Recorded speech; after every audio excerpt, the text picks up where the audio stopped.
De retour à Cause toujours, dont le thème est la technologie invisible, les champs électromagnétiques et la 5G. Avant la pause, nous étions en train de parler des statistiques de cancer et du questionnement que Mme Monnier avait par rapport aux technologies sans fil. J'aimerais avoir un petit topo de M. André Fauteux, qui a fait beaucoup de recherches à cet effet-là, qui s'est promené de conférences en colloque pour mieux comprendre. Pouvez-vous nous faire un petit topo pour savoir s'il y a un lien quelconque? C'est clair qu'il y a un lien. La pollution chimique, évidemment, joue et plein d'autres facteurs, mais on est censé mieux manger, prendre soin de nous. Mais on sait depuis que l'électricité existe que les maladies de civilisation, cancer, maladies cardiaques, diabète, ont augmenté dès la fin du 19e siècle. Marconi, Edison, Tesla, tous ces gens-là ont été les premiers électrosensibles qui s'étaient surexposés à l'électricité. Et moi, quand j'ai commencé au début des années 90, on parlait des lignes à haute tension, évidemment. Là, c'est les basses fréquences de 60 Hz d'Hydro-Québec. Et on sait qu'il y a des liens statistiques épidémiologiques. Et en 2001, l'Organisation mondiale de la santé, l'OMS, a classé les champs magnétiques basse fréquence peut-être cancérogènes parce que les enfants doublent leur risque de leucémie au-delà de 3 à 4 millièmes de gaz, la mesure de champ magnétique, en moyenne quotidienne. Et l'important, c'est l'exposition chronique à long terme. Dans les dernières années, depuis l'an 2000, en Scandinavie, c'était les premiers pays à avoir le sans-fil. Et déjà, Dr Becker, dont Stéphane parlait, disait que c'était la forme de pollution la plus répandue dans le monde en l'an 2000. Imaginez ce qui s'est produit depuis ce temps-là. Maintenant, les enfants ont des tablettes.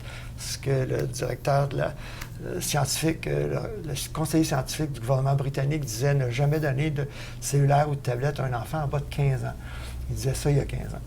Mais ce qu'on a vu avec les études épidémiologiques sur le sans-fil, les micro-ondes, les radiofréquences, les plus hautes fréquences et les micro-ondes, c'est que les gens qui utilisent un cellulaire pendant plus de 10 ans, à long terme, certaines personnes vont doubler leur risque de gliome, la forme de cancer du cerveau la plus mortelle.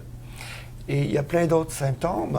Depuis la fin de la Deuxième Guerre mondiale, les militaires russes et américains et autres ont publié des milliers d'études militaires avant les études civiles qui confirmaient tous les symptômes dont les gens se plaignent aujourd'hui.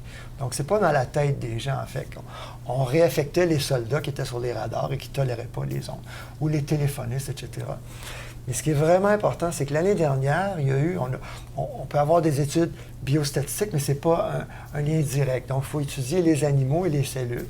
Et les études les plus probantes, il y en a eu une militaire il y a plusieurs années, qui voyait le même type de cancer que les humains ont aujourd'hui. Aussi, ce qu'on appelle les schwannomes, c'est la gaine qui enveloppe les nerfs, la gaine isolante. Si vous avez la sclérose en plaques, c'est la myéline qui est touchée. Et le schwannome est attaqué, on l'a vu dans 2 études sur les rats l'année dernière. Une de 25 millions de dollars qui a pris 10 ans à faire, qui a duré plus de 2 ans en exposant des rats. Et c'était des tumeurs autour du cœur, mais c'était un schwannome, c'était la myéline. Et le gliome, c'est un type de schwannome. Et chez les humains aussi dans les glandes ici salivaires et dans l'oreille, une tumeur non cancéreuse, mais qui est terrible, le neurinome de l'acoustique. Et donc, ces 2 études-là, l'année dernière, la deuxième en Italie, c'est des liens de cause à effet direct. Tellement grave que le gouvernement américain, il y a 3 ans, les chercheurs ont tenu une conférence de presse pour dire on va publier cette étude-là dans 2-3 ans, il faut agir tout de suite.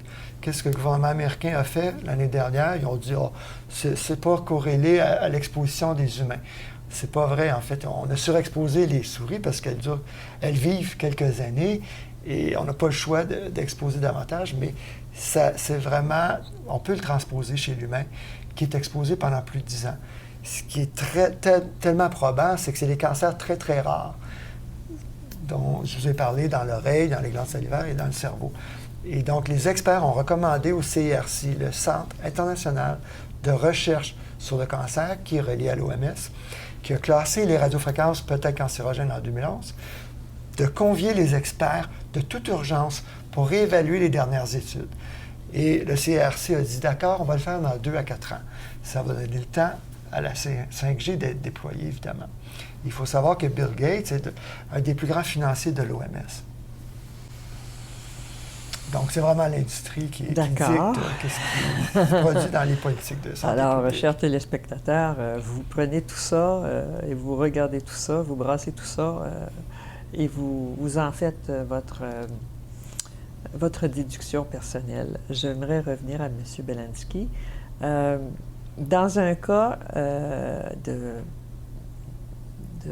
remise en fil dans une habitation, pour justement gérer toutes les champs électromagnétiques qui seraient indésirables et polluants pour la personne, particulièrement pour les électrosensibles.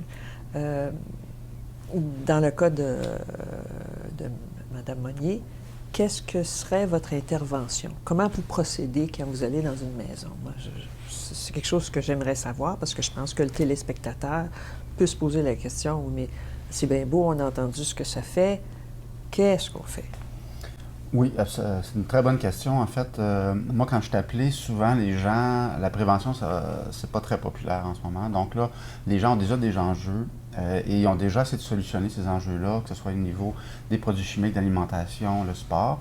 Et donc, ils sont un peu laissés pour compte et il reste à peu près l'électromagnétisme. Donc là, quand je rentre, pour être sûr de faire un bon travail, je vérifie toutes les sources sur le spectre qui peut être présent dans un domicile.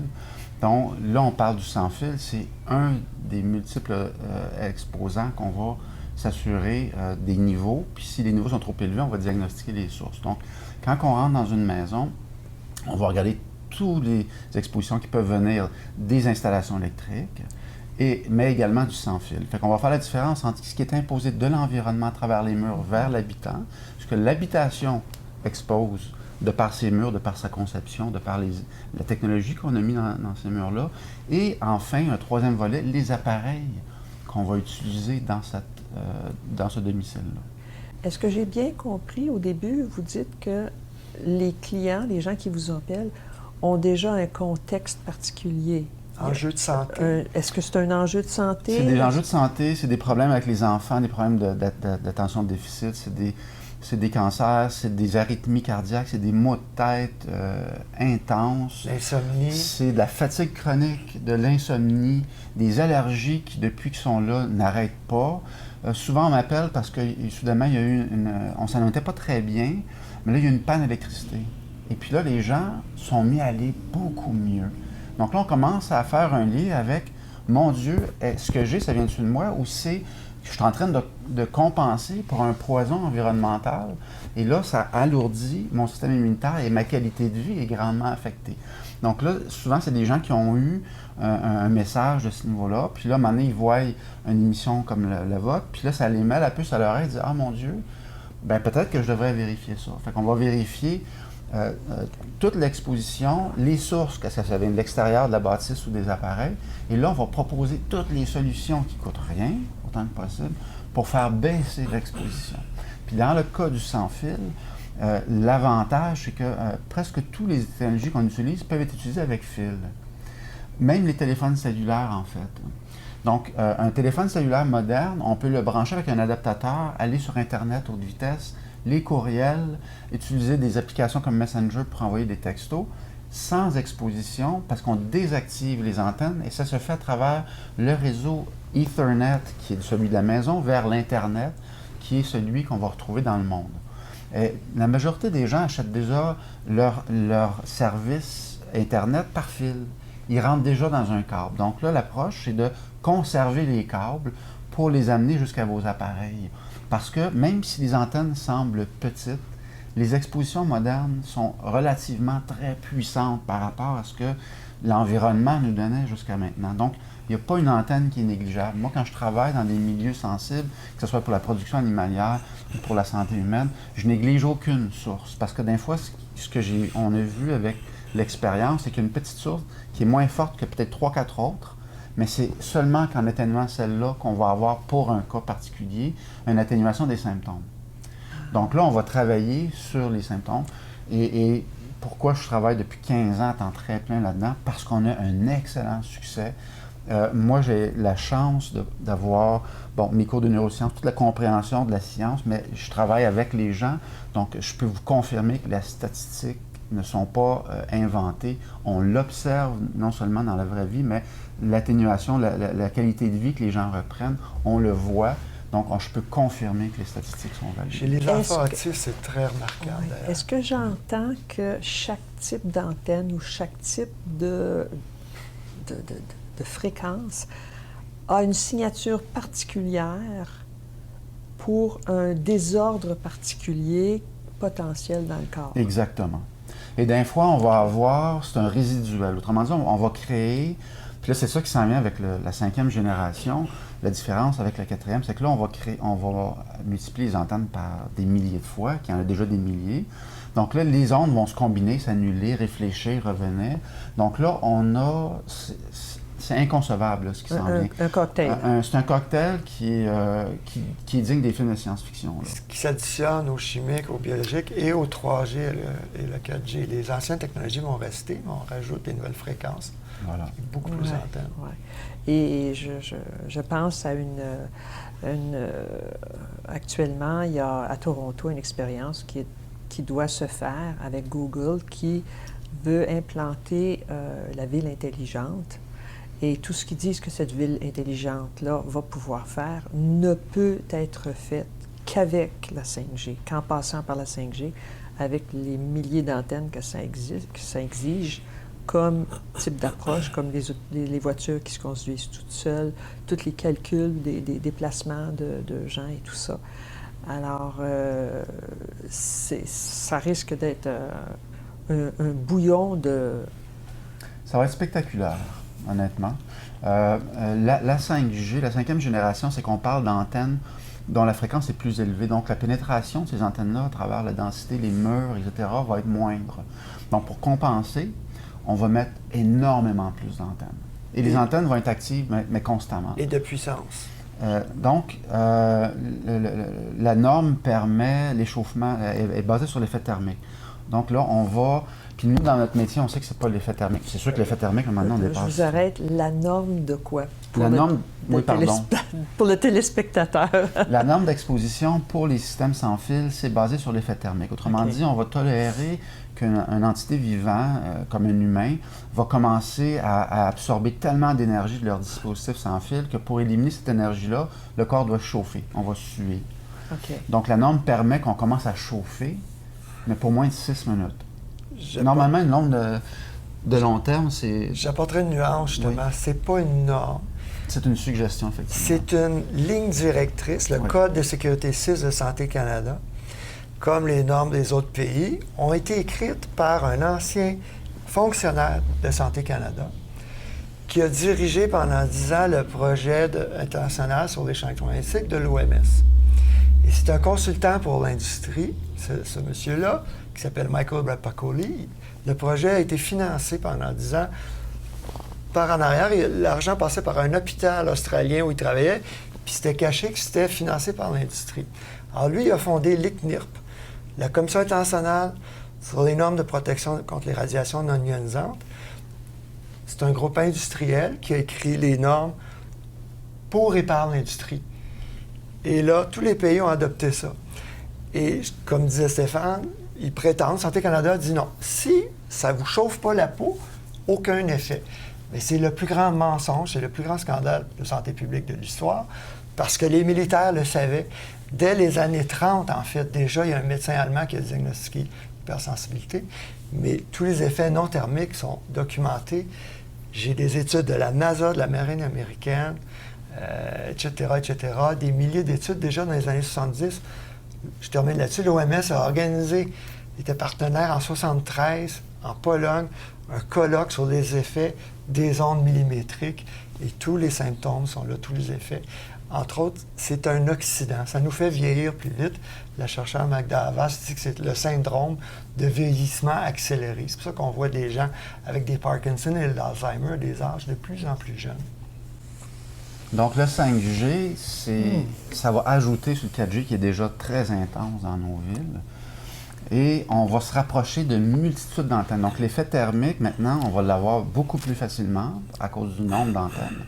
Mais la quantité de fréquences qui peuvent causer des interférences biologiques va être hallucinante. Là. Je ne peux même pas vous dire un chiffre. C'est dans les milliards, les potentiels d'interférences. Donc, ce qui s'en vient est vraiment remarquable. En fait, si on verrait ces zones-là, on serait dans ce qu'on appelle l'électrosmog. On ne se verrait pas en ce moment et on ne ferait pas probablement ces déploiements-là. Mais pour l'instant, oui, l'industrie adore ça parce qu'on veut tout connecter. Est-ce qu'on a vraiment besoin de tout connecter? Je ne crois pas. C'est l'Internet des objets. 20 à 30 milliards d'objets qui vont avoir une puce. Les couches pour bébés vont avoir des puces pour dire c'est l'heure de changer la puce. Wow. Donc, le coût à payer pour ça, c'est des antennes. Puis là, les gens veulent la vitesse, donc ça prend une densité de puissance, donc ça prend une large bande. Et là, on parle d'intensité, on parle de quantité de fréquence. Puis nous, dans notre métier, il n'y a pas juste la bande porteuse, il y a l'information qui est fixée dessus, qui a une autre fréquence. Ces fréquences-là sont pulsées. La modulation. La modulation. Donc, tout ça a des impacts très différents. Et qu'on sait à travers les études militaires, mais également civiles, qu'on faut faire attention. Dans les fermes laitières dans lesquelles on œuvre, j'ai des fréquences que c'est mes priorités. Quand je rentre là, on veut les éliminer, les baisser, parce que sinon, on a en tout cas observé une augmentation des productions quand on se débarrasse de ces fréquences-là. Donc, en attendant que les scientifiques s'ostinent avec les chercheurs, nous, on fait notre travail sur le terrain. Les entreprises ont intérêt à s'en préoccuper pour augmenter la production de leurs employés aussi, si je comprends bien. Ils ne produisent pas du lait, mais... C'est pas du lait. J'ai de plus en plus d'appels pour maintenir les rendements dans certaines entreprises. J'aimerais souligner que, bon, vous allez avoir à la fin de l'émission le site web de M. Belansky, où il y a beaucoup de technologie qui peut être disponible à travers votre site web. Vous avez même du tissu pour faire des rideaux pour se prévenir. Il existe également des peintures, je crois, oui.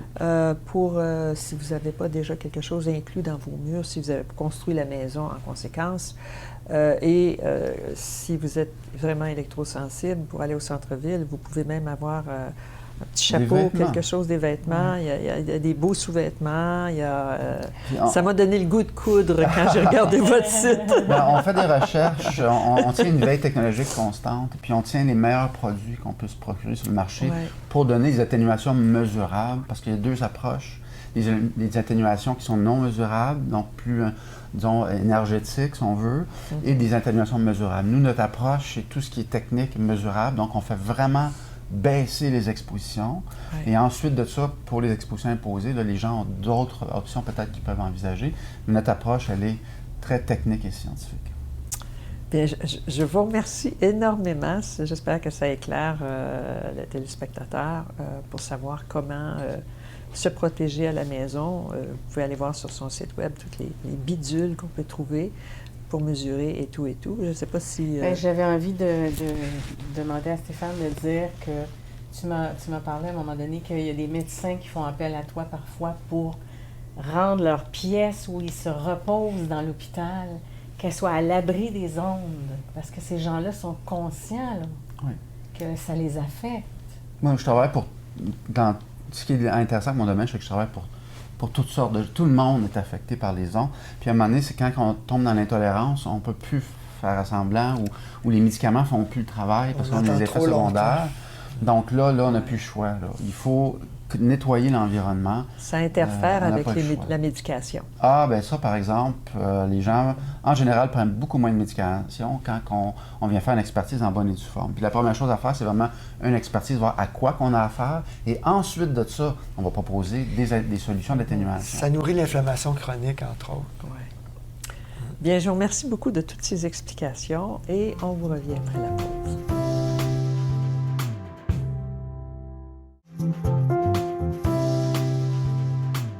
De retour à Cause toujours.